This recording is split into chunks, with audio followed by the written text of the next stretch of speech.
মানসী সিনহার নতুন ছবির শুটিং এ চাঁদের হাট। চন্দন সেন আর অর্পিতা ঘোষ শুটিং করছেন একসঙ্গে। পাওয়া গেল সোহিনী সরকারকেও। শুটিং এ কি হলো তার ঝলক রইল আপনাদের জন্য।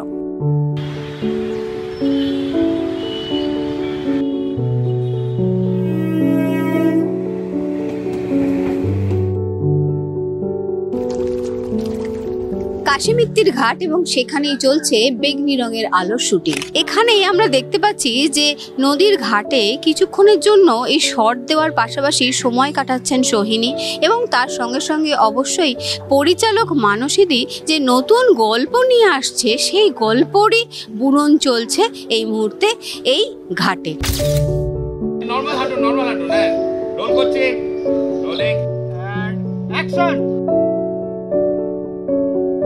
মানসীদি, এই ছবিটা মূলত আমরা দেখতে পাচ্ছি এটাও তুমি সেই উত্তর কলকাতাকে ঘিরেই মনে হচ্ছে গল্প।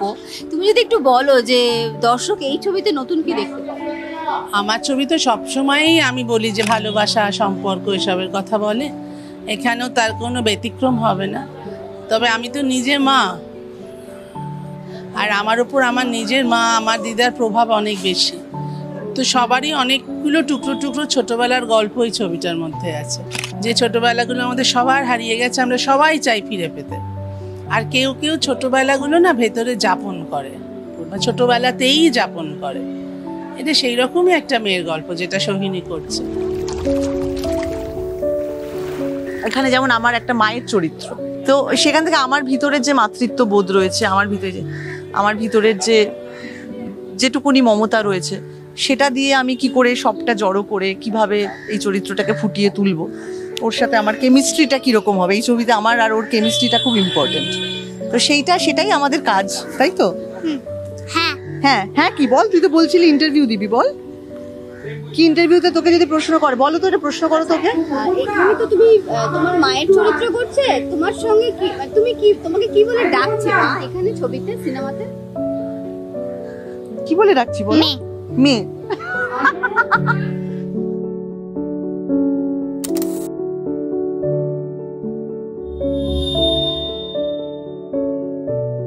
এখানে চন্দনদাকেও দেখছি এবং বহুদিন পর আমরা দেখতে পাচ্ছি যাকে, সেটা হচ্ছে অর্পিতা দিকে সিনেমার পর্দায়। এদের দুজনকে কিভাবে তুমি বাঁচলে, মানে কেন?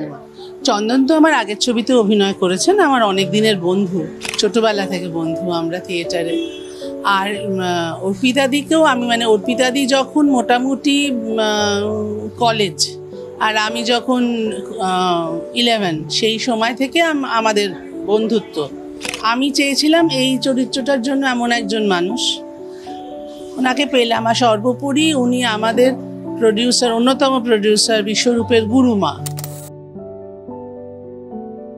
মিষ্টু আমি প্রচুর ছোটবেলা থেকে ওকে চিনি, মানে মানুষই তো ভালো লাগছে আমার করতে, যে মানে গল্পটা খুব ইন্টারেস্টিং একটা গল্প, এবং এভাবে একটি মেয়েকে, সোহিনীর চরিত্র, তাকে ঘিরে আমি তার মায়ের চরিত্রে অভিনয় করছি। তো ন্যাচারালি তাকে ঘিরে যেভাবে গল্পটা যাচ্ছে আমার খুব ভালো লাগে। আর বিশেষত এই কাশিমিত্র ঘাট, আমি স্কটিশ চার্চ কলেজের স্টুডেন্ট ছিলাম, তো নর্থ কলকাতার সঙ্গে আমার নিজের একটা যোগাযোগ আছে। তো সেইটা এখানে নর্থ কলকাতায় ঢুকলে আমার সেটা মনে পড়ে যায়।